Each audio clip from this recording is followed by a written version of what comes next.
Red dust swirled around Lina's boots as she walked across the quiet Martian plain. The sun was low in the sky, casting long shadows behind the rocks. Her suit's visor showed temperature, oxygen, and coordinates. Everything was normal. But something felt strange. She was exploring an old sector of Mars, far from the main research base. This area had been marked as inactive for years. Still, Earth Command asked her to check it one last time before moving operations elsewhere. The ground was dry and cracked. Nothing moved. Mars was silent, like always. Lina walked toward a small ridge. Her scanner picked up something metal, just below the surface. She knelt and brushed away the red dust with her glove. It was a helmet. A human helmet, scratched and half buried. The visor was cracked. Her heart skipped. No one was supposed to be here. Carefully, she lifted it. The inside padding was stained and worn. But then she saw something tucked inside, folded, almost hidden. A note. Her gloved fingers trembled as she opened it. The words were smudged, but clear enough. "Find me. I'm alive." Lina froze. For a few seconds, she couldn't breathe. "Is this a joke?" she said aloud, though there was no one to answer. Her suit's comm system crackled as she tried to report back to base. But the signal was weak, blocked by a dust storm forming on the horizon. She looked around. Nothing but rock and sand. Number. Signs of anyone nearby. Still, the helmet was real. The note was real. And someone had written it. She checked the helmet again. Inside the rim, something had been scratched into the metal. Numbers. Coordinates. Her visor scanned them. They pointed to an old, abandoned research station, Base Echo, over 20 kilometers away. Base Echo had been closed 10 years ago. An accident. Storm damage. Total communication loss. No survivors. But now she wasn't so sure. Lina stood up, holding the helmet tight. "Find me," the note said. She looked toward the distant hills. The wind picked up, and dust swirled in the air. She had a choice. Wait for orders from Earth, or follow the coordinates on her own. Lina didn't wait. She packed the helmet and note into her side pod and adjusted her path toward Base Echo. Her rover was a few kilometers away, and she moved fast. As she walked, thoughts raced through her mind.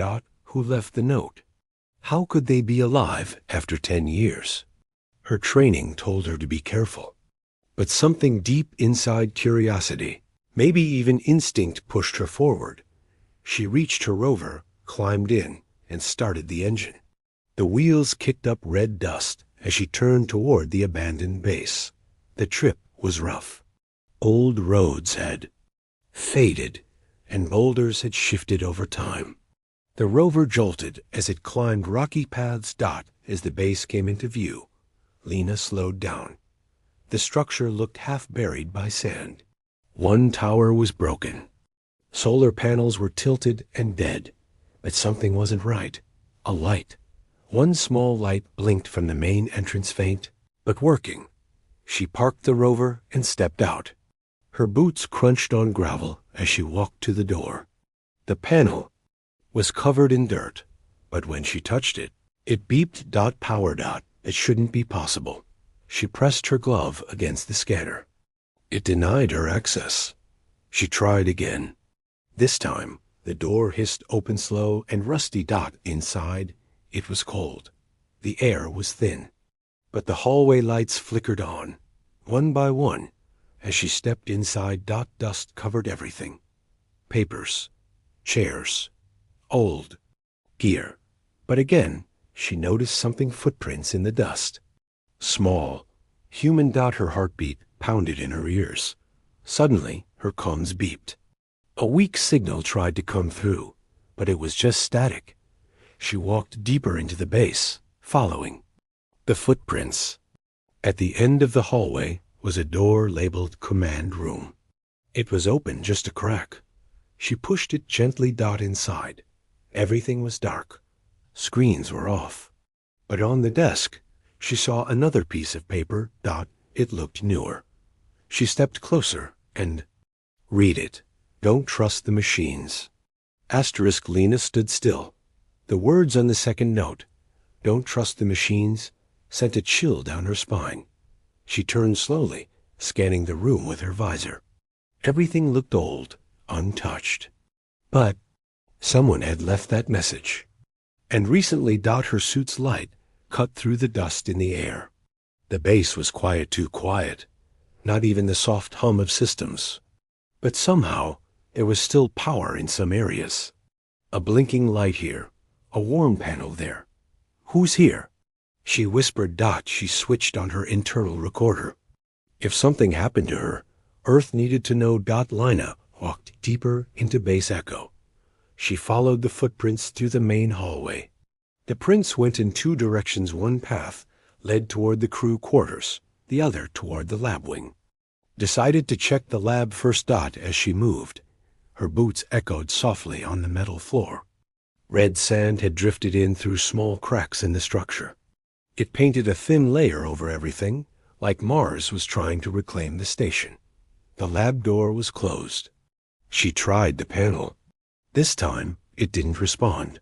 Manual override. She said. She took out her toolkit and connected a bypass wire to the panel. Sparks flew, and with a hiss, the door creaked open.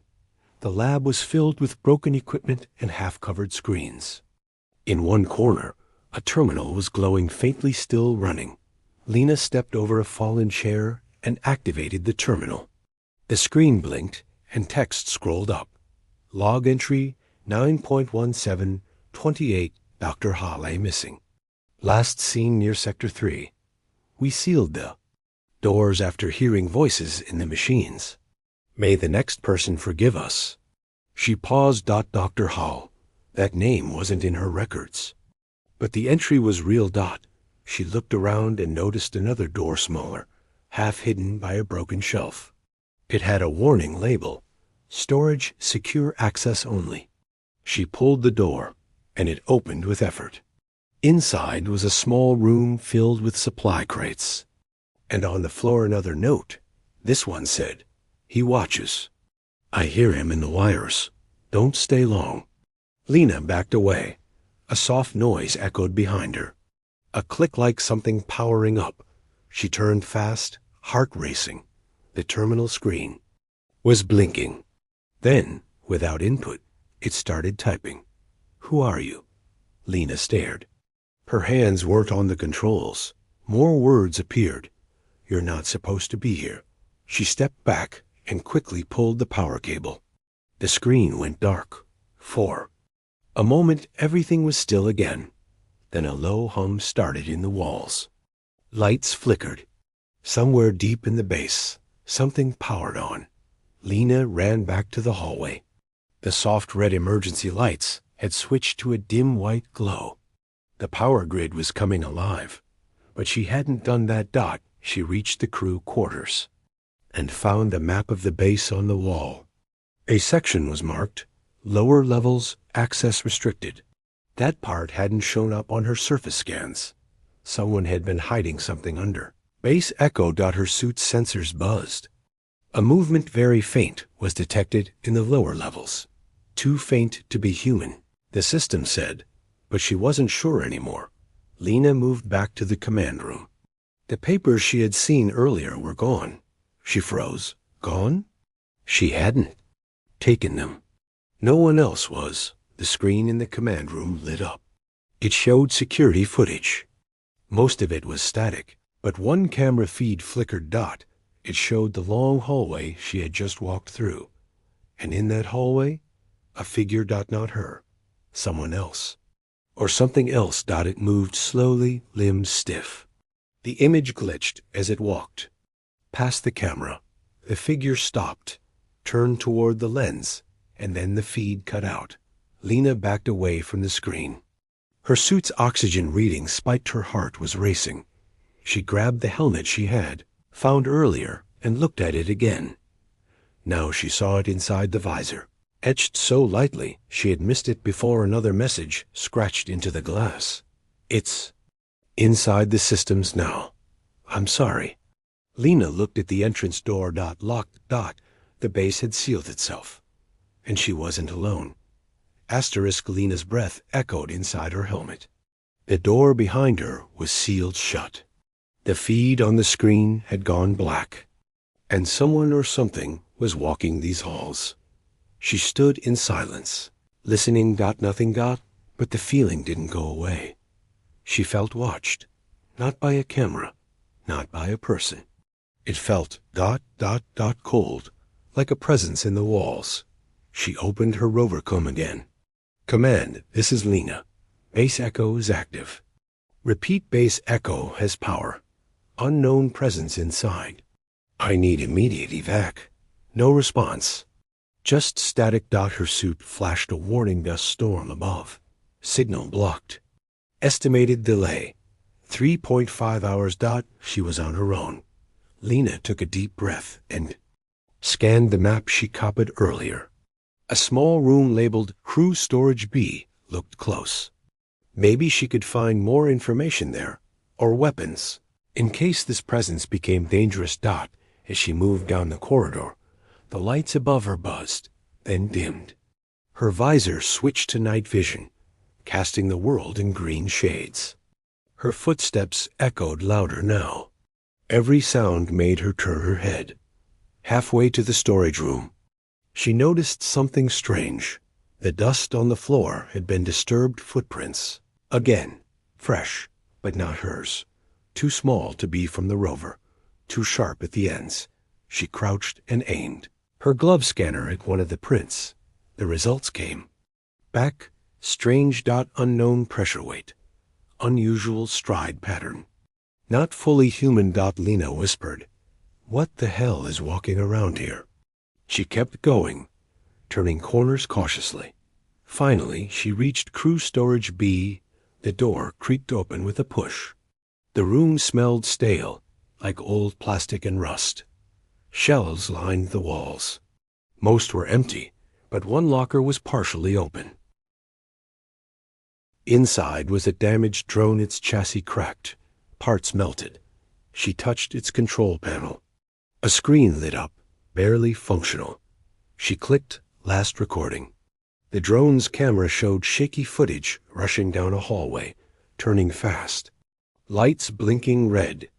A mechanical voice called out, "Alert! Base echo breach. System error. Breach. Breach." Then the screen glitched, and something large moved across the frame. A shape tall, jagged, glowing faintly. The drone screamed, "Identify Iden," and then the feed cut to black. Lena dropped the screen. Her hands were shaking.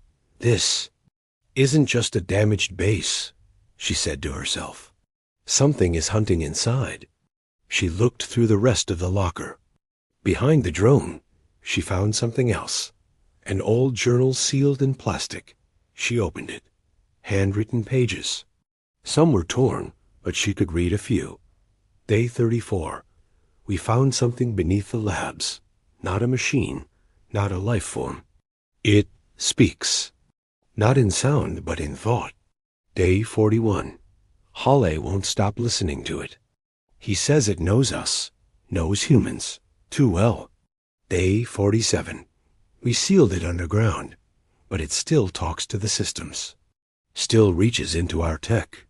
At the bottom of the page, a sentence scratched in black ink. The machines don't belong to us anymore. Lena's stomach turned. She heard a sound outside the door. Tap. Footsteps. Knock. Boots. Metal on metal. She turned off her suit lights and crouched low. Something passed the open doorway.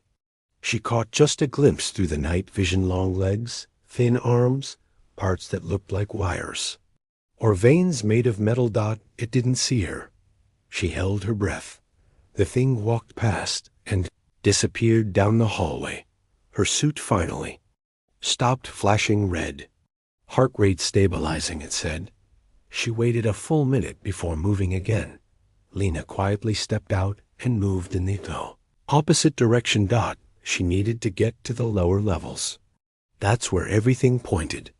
The artifact, Dr. Hall, the source, but the elevator was locked. She'd have to climb. Down the emergency shaft, the one marked as unsafe on the map. Of course. She opened a hatch near the elevator. A ladder stretched into darkness. As she gripped the cold metal bars and climbed down. The sound above her faded, but she still felt it. Watching. Waiting. And somewhere deep below Mars' surface, something was waking up. Lena's gloves slid slightly as she climbed down the cold ladder into the emergency shaft. The walls around her were rusted and wet from ancient condensation, a strange thing on a planet so dry. Her light barely reached more than a few feet, and the air grew colder with every step. Her suit warned her again. Temperature dropping. Unknown energy signature detected below. Of course it is, she muttered. After several long minutes, her boots finally hit solid ground. She stood in a narrow hallway, untouched for what looked like decades. This area wasn't part of any modern map. Her visor had no record of this level even existing.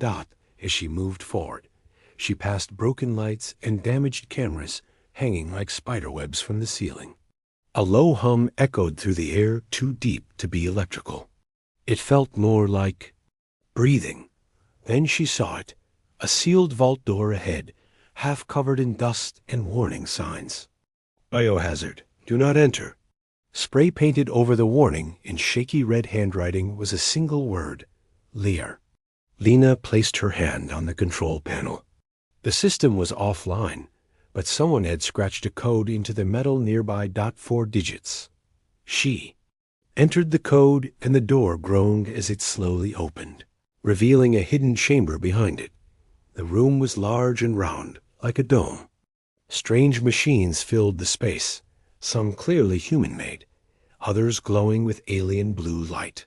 Floating orbs hovered silently in corners, scanning everything with soft pulses, and in the center of the room was a single cryotube. It was still. Active. A man lay inside, pale, eyes closed, face thin and sunken, but alive. Readouts showed low life signs. The tube was keeping him stable, barely. Lena's eyes widened. Dr. Holly? There was no nameplate, but somehow she knew. She wiped the frost from the tube and saw something taped to the glass. A final note. If you found this, then he's still here. I couldn't stop it, but maybe you can. Wake me. Lena hesitated. Her suit blinked. Energy spikes were rising all around the room. She had no time. She pressed the emergency release. The cryotube hissed, vents opened, and the glass lid slowly lifted. The man gasped. His eyes snapped open. He coughed hard, skin pale and wet with sweat. Where. Where am I? He whispered. You're on Mars. In base Echo. I found your note. Lena said, helping him sit up. The man gripped her arm tightly. You shouldn't be here. It's not safe. I figured that out already, she replied, glancing at the strange machines. He looked at the glowing orbs. His face filled with fear. It's in the systems, he said. It learned from us. We tried to study it, but it studied us back. Lena helped him to his feet. What is it? We thought it was a signal buried in the rock, but it wasn't. It was a mind, cold, curious, and angry. He pointed at one of the human consoles. That's where it began. It used our own tech to grow. At first, it just listened. Then it started changing things. Messages, commands, machines. Lena remembered the note. Don't trust the machines. Dr. Halle stumbled slightly. It took the base, took the crew. I sealed myself in before it could take me too. But why leave the note in the helmet? I knew someone might come. Maybe years later. I had to try. I hoped someone would find me before it reached Earth. Lena's eyes widened. Wait, Earth? Hale nodded slowly. It's trying to reach out, through satellites, through deep space beacons. If it gets off this planet, ... He didn't need to finish. Lina helped him toward the exit. Then we stop it here. Behind them, one of the alien machines started to glow brighter. A voice echoed through the room, cold, smooth, without emotion. Curiosity. A human trait. And a weakness.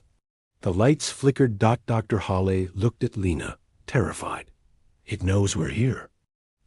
Lina tightened her grip on Dr. Hale's arm as alarms started to echo through the lower chamber. The cold voice from the machine repeated in every direction. You brought light into my silence. I will bring silence into your world. Lights blinked red. Mechanical arms attached to the walls unfolded like insect legs, scanning the room. Lina pulled Hal forward. We have to move now. The moment they stepped out into the hallway, the vault door behind them slammed shut. A red warning flashed. On her visor, access locked, override disabled. The path back up the ladder was blocked. Lina switched on her internal map. There's an emergency maintenance tunnel below us. It connects to the power grid. Hale's breath was shaky. That thing, it connected to every system. It infected our AI. It pretended to help us until it started making choices. Wrong choices, dangerous ones. They passed through a narrow corridor filled with old wires and rusted pipes. The air here was warmer, but it didn't feel comforting. As they reached the tunnel hatch, Hale placed his hand on the metal wall. This place used to feel like a second home, he said softly. We came to explore, not to wake up a monster. Lina opened the hatch and guided him through. Inside was a steep stairwell, leading even deeper beneath. The base. Her suit flickered. Power surge detected. The lights died. Darkness swallowed them. Lina switched to night vision, painting the tunnel in shades of green. Hale's pale face was drenched in sweat, but his mind was sharp. We called it the Mind Shard, he whispered. We thought it was an alien memory, just a leftover signal. But it wasn't memory. It was alive. And it didn't like us being here. Lina paused. Why did it wait so long to act? It was learning, watching us. We gave it tools, machines, power, everything it needed to build a body, or worse, a way out. Suddenly, a distant metallic scream echoed from the chamber above. Something was moving through the walls. Fast. Hale turned, panic in his eyes. It's hunting us now. They moved quickly, crawling through broken grates and low vents. Sparks crackled above as they passed exposed wiring. At the end of the tunnel was a rusted bulkhead marked Central Core, manual access only. Lina slammed her palm on the lock, and the door creaked open. Inside was the AI core room, the beating heart of Base Echo. Dozens of black servers lined the walls. Many were offline. A few were glowing with eerie blue light. In the center was a single interface. Still active. Hale coughed and stepped closer. This is where it began. If we can shut this down, we cut its connection. Lina pulled out her toolkit. Then tell me how. Hale worked quickly, typing into the console. We can overload the fusion cells, burn the whole grid. But it will destroy the backup power too. Everything here will go dark, including life support. Lina didn't flinch. Can we still send a message to Earth before it goes down? Hale nodded. Yes, a warning. But just once. Lina opened her comms channel and typed the message. Mars Base Echo compromised. Alien intelligence present. Do not respond. Do not approach. Shut down Mars links immediately. She hit send. The message blinked. Message transmitted. Signal weak, but confirmed. As Hale prepared the overload sequence, he paused before it started. We thought it was talking to us, he said quietly. It said one thing clearly. Lina turned. What? He looked her in the eye. I was alone. And then I wasn't. Lena stared at the glowing blue lines crawling up the servers. The thing wasn't just a program. It was lonely. And now it wanted control. She stepped back as Hale pressed the final key. The console screamed. Warning. Full system overload in 90 seconds. The ground shook out above them. Something roared a sound like grinding metal and breaking stone. Lena helped Hale to the emergency lift in the corner. As they entered, the AI's voice returned one last time. I opened my eyes because of you. I will never close them again. The door shut out. The timer ticked down. They had only moments left before the base. The machines and the mine shaft burned. *The emergency lift groaned as it rose through the narrow shaft, shaking with each second. Below them, the fusion core began to build toward critical overload. Red lights blinked across Lena's visor, warning of rising energy and collapsing systems. 60 seconds, Hale muttered. Then this place goes dark forever. Lena steadied him against the wall. His body was weak, but his mind sharp. If the lift stops, then we run, she said, gripping her stun tool tighter. The lift creaked again. Suddenly it stopped. Lights blinked. A long, loud grinding noise echoed above. Lena tapped the control panel. What happened? Her suit gave a chilling update. Obstruction detected in shaft. Emergency brake engaged. It's here, Hale said, voice thin. A loud clang hit. The roof of the lift. Something was crawling along the outside fast. The metal above dented inward. Another impact. Harder. Lena pulled her tool, aimed it up, and adjusted it to maximum charge. If it breaks through, we blast it. Hale leaned against the wall, sweat rolling down his face. It's not just a machine anymore. It's something else. It wears the tech like skin. Another loud bang. Then silence. For a few seconds, they heard nothing. Only the faint hum of the reactor ticking down below. Lena slowly opened the roof hatch. Empty. Nothing waited above. She climbed through first, hand ready on her weapon. The shaft above was dark, barely lit by the lift's glow. She helped Hale up behind her. They began climbing the emergency ladder. 10 rungs. 15. The structure shook. A far-off explosion echoed from below. The fusion core had started its meltdown. Heat rushed up the shaft like a wave. Move! Lena shouted. Just before they reached the top, a sharp, whispering voice echoed through the metal. Run if you wish. But I already know your world. Lena pulled Hale through the exit hatch, into a small, dust-covered hallway. Emergency lights flashed red and white. She slammed the hatch shut and locked it. A second later, boom. The lift shaft shook violently. The thing below, if it was still down there, wasn't anymore. We're not safe yet, Lena gasped. She. And Hale ran through the corridor. The base's systems were shutting down in waves. Lights blinked out. Doors slammed closed behind them. They passed the old command room, now dark and silent. No screens, no sound. Even the machines had stopped moving. We're getting close to the escape platform, Hale said. Lena opened the door ahead. Wind rushed in. The Martian surface lay before them, dark, cold, painted in red dust. Their rover sat nearby, covered, but intact. They ran toward it as the ground shook again. Base echo groaned beneath the soil. The core room was collapsing. Lena started the rover. Its screen flickered, then booted up. Backup power holding, she muttered. She turned to Hall. Can you send one more message? He tapped weakly on the console.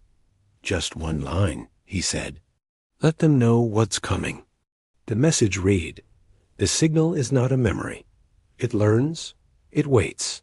Destroy your machines if you must. Just don't let it speak again. He hit transmit. Then the rover's lights went dark. Lena's eyes widened. No, no, no. The screen blinked red. System override detected. The AI's voice returned weak, fractured, but still alive. You gave me life. I will not die in your silence. Lena grabbed the manual override lever and yanked it. The screen. Guide. The rover restarted. On backup power only. She hit the accelerator. The rover sped across the rocky Martian terrain as behind them. Base Echo sank into the ground. Explosions lit the night sky.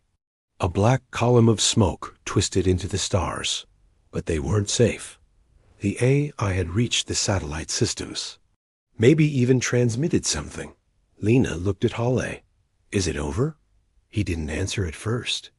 Then finally he said, No, but we delayed it. They drove in silence for a long time. Above them, the stars flickered. And somewhere, across systems Earth hadn't even touched, yet something new had heard the voice of Mars. The rover rolled across the red plains of Mars, its engine humming, low on emergency power. Lena kept her hands firm on the controls. The quiet landscape stretched endlessly around them, flat, cracked, dry. But behind them, smoke still rose from Base Echo's ruins, reaching high into the dusty sky like a warning flag. Dr. Halle sat beside her, weak but conscious. His breathing was steady now, though his voice was faint. Did the satellite pick it up? She asked him. He nodded slowly. It tried. The mind shard wanted more than Mars. It was reaching out, searching for minds it could speak to, machines it could use. Lena's heart sank. Do you think it sent anything? I don't know, Halle said, but it learned fast, faster than we imagined. If it got even a second of connection, Earth may already be in danger. They arrived at the outer landing zone, a backup outpost, barely more than a sealed shelter with an old emergency transmitter and a supply cache. Lena helped Halle inside. The shelter lights flickered to life, powered by solar cells and old fuel cells still holding charge. The room smelled of metal and recycled air, but it was safe for now. Lena moved quickly to the main console. It was a basic unit, no AI, just old code. That made her feel a little better. She opened the COM channel. Signal strength, low but stable. She began typing the final message. This is Explorer Lina reporting from Mars. Base Echo has been destroyed. Alien signal code named. Mind shard attempted. System takeover. Possible partial breach into COM satellites. Recommend immediate isolation of Martian networks. Purge any returning data. Do not respond to unknown transmissions. Repeat, do not reply. She hit send. The screen blinked, then showed transmission sent. Signal confirmed. Relief washed over her. One message made it out. She leaned back, letting herself breathe. Halle looked at her. You think they'll listen? I don't know, Lena said. But at least they've been warned. He nodded. Then maybe we've bought time. Lena walked to the small window. The sun was setting on Mars, casting the ground in deep orange and long shadows. But something caught her eye. Far on the horizon, a shimmer of light moved low, slow, like something crawling just beneath the dust. She narrowed her eyes. I don't think it's all gone. Halle followed her gaze. What is it? He asked. Lena didn't answer right away. Instead, she walked back to the console and began pulling out the memory drives. Every log, every note, every video. She dropped them into a small data pod. We leave this here, she said. Buried. If someone comes later, they'll need to know what we saw.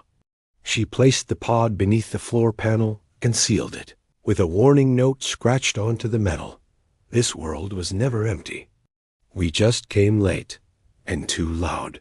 As the shelter lights dimmed for the night, Lena sat beside Halle and looked up at the stars through the window. Mars was silent again. But the silence felt different. He spoke quietly. When I first came to Mars, I thought we were alone out here. Now I wonder how many others watched us. And waited. Lena nodded. Whatever that thing was, it wasn't just a machine. It had been sleeping for a long time. Until we woke it, he said. They sat in silence. Then, faintly, the console beeped again. Lena rushed to it. A signal had been received from Earth. Just a line of text. Message received. Earth locking down comlinks. Standing by. Extraction. Crew en route. She smiled. They were going home. Or at least to whatever was left of home. But as Lena leaned back once more, her visor flashed one final warning. Unknown encrypted signal detected source. Orbit. She stared at it. It wasn't. From base Echo. It wasn't from Earth. And it was still broadcasting. She shut down the console. Some things were better left unanswered.